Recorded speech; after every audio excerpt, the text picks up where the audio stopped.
যে আমাদের মূল বিষয় যে সরল সমীকরণ। এখন আমাদের এই বিষয়গুলো যদি জানা থাকে তাহলে আমরা খুব সহজে এই অধ্যায়ের প্রতি, এই অনুশীলনের প্রতি আমরা অঙ্ক করতে পারবো এবং যে কোনো সমস্যার সমাধান করতে পারবো। সুপ্রিয় শিক্ষার্থী মণ্ডলী, তাহলে আমরা সর্বপ্রথম চলক সম্পর্কে একটু বলি, যেটি সম্পর্কে তোমাদের ধারণা থাকা দরকার, এবং এরপরে আসবো আমরা ঘাত নিয়ে। তাহলে চলক হলো অজ্ঞাত রাশি, অর্থাৎ যে রাশির মান আমরা জানি না, যেটি আমাদের অজানা, এইরকম একটি বিষয়। এইরকম একটি চলককে আমরা সাধারণত ইংরেজি ABCD বা XYZ বিভিন্ন অক্ষর দ্বারা প্রকাশ করে থাকি। এখানে চলক হলো যে অজ্ঞাত রাশিকে আমরা চলক বলে থাকি। যেমন আমি যদি একটা সমীকরণ লিখি তোমাদের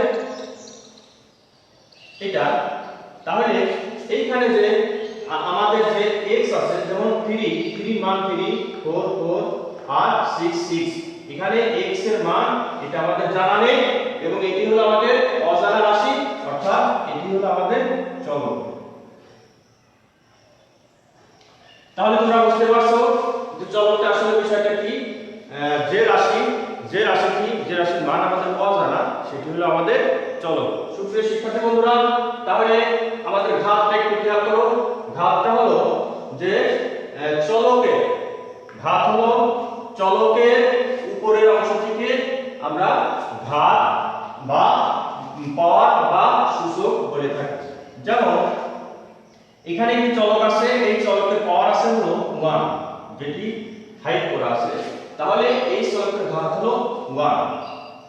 সুপ্রিয় শিক্ষার্থী মণ্ডলী, আমি আশা করি তোমরা বুঝতে পারছো এবং তোমাদের কোনো প্রশ্ন থাকলে আমাকে কমেন্টে জানিয়ে দাও।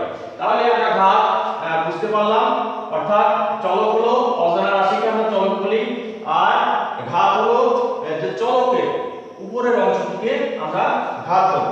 যেমন যদি এরকম হয় a⁻7, সুপ্রিয় শিক্ষার্থী মণ্ডলী দেখো এখানে a হলো একটি চলক আর এর ঘাত কত, আর এর ঘাত হলো এটি হলো ঘাত, অর্থাৎ এর ঘাত হলো 7। এই জন্য যে কোনো চলকের উপরের অংশটিকে আমরা ঘাত বলে থাকি। সুপ্রিয় শিক্ষার্থী মণ্ডলী, তাহলে আমরা ঘাত বুঝতে পারছি।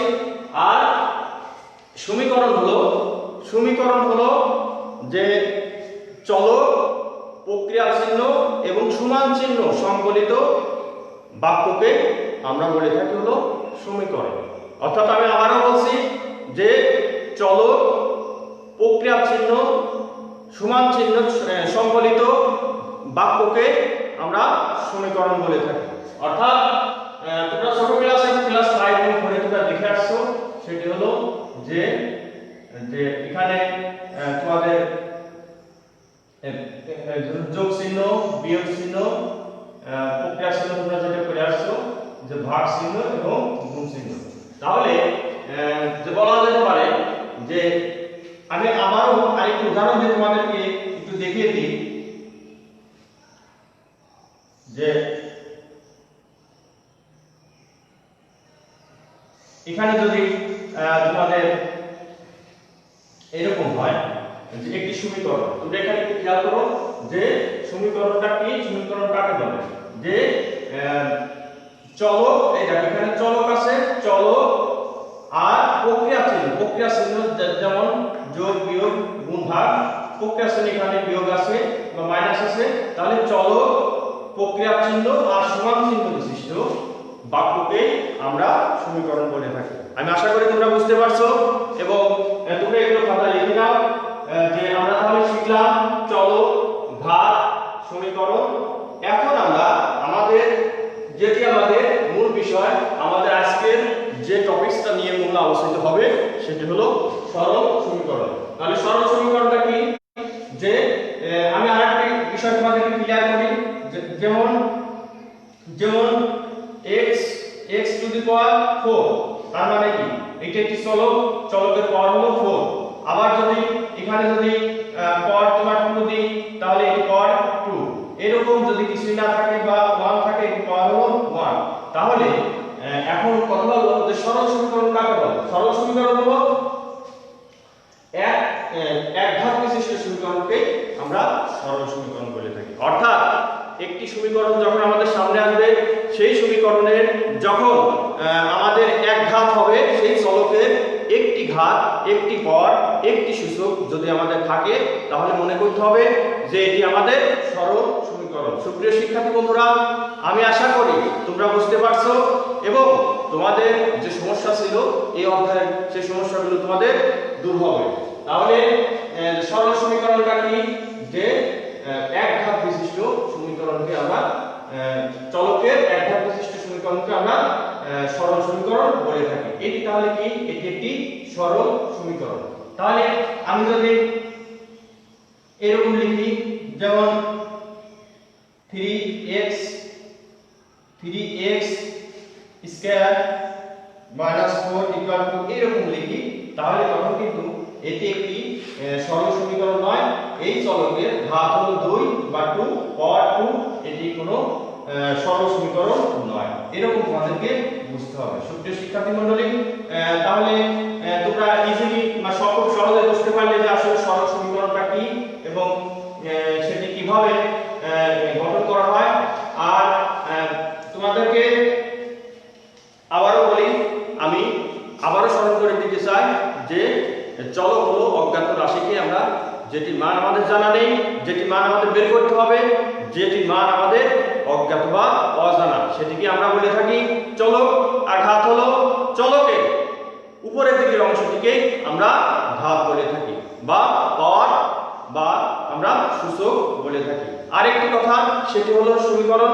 সমীকরণ হলো, তোমরা প্রয়োজনে খাতায় লিখে নাও, সমীকরণ হলো যে চলক, প্রক্রিয়া চিহ্ন ও সমান চিহ্ন সম্বলিত বাক্যকে আমরা সমীকরণ বলে থাকি। আমি আবার বলছি, চলক, প্রক্রিয়া চিহ্ন ও সমান চিহ্ন সম্বলিত বাক্যকে আমরা সমীকরণ বলে থাকি। আর এক ঘাত বিশিষ্ট সমীকরণকে আমরা সরল সমীকরণ বলে থাকি। সুপ্রিয় শিক্ষার্থী মণ্ডলী, আমি আশা করি তোমরা বুঝতে পারছো এবং তোমরা এগুলো খাতায় লিখে নিয়েছো। তাহলে আমরা এখন দেখি যে কিভাবে আমরা এই সমীকরণগুলো একটু গঠন করতে পারি এবং সেগুলো সমাধান করতে পারি। যেমন যদি তোমাদের বলা হয় যে সমাধান করো, তোমাদেরকে যদি বলা হয় সমাধান অঙ্ক করতে বলা হয়, যেমন আমি একটা অঙ্ক এখানে তোমাদের দিই, সেটি হলো 3x, এখানে যদি 6 দিই, তাহলে এখানে যদি 3 দিই, তাহলে এরকম একটা সমীকরণ তোমাদের সামনে আমি যদি উপস্থাপন করি, তাহলে তোমরা একটু খেয়াল করো যে এই বন্ধুরা, আমি তোমাদেরকে এখন প্রশ্ন করতে চাই, এই সমীকরণটি কি সমীকরণ? হ্যাঁ, তোমাদের একজন বলছে স্যার এটি সরল সমীকরণ, উত্তর সঠিক হয়েছে যে এটি একটি সরল সমীকরণ। কেন? একটি সরল সমীকরণের তিনটি বিষয় কাজ করে। একটি হলো যে সেখানে কি চলক থাকবে, এই যেখানে কি চলক আছে, এটি হলো x, আমি তোমাদেরকে লিখে এখানে তোমাদেরকে একটু দেখাই, এটি হলো চলক। আর থাকবে কি? আর থাকবে হলো প্রক্রিয়া চিহ্ন। প্রক্রিয়া চিহ্ন থাকবে। আর কি থাকবে? আর থাকবে হলো যে সমান চিহ্ন।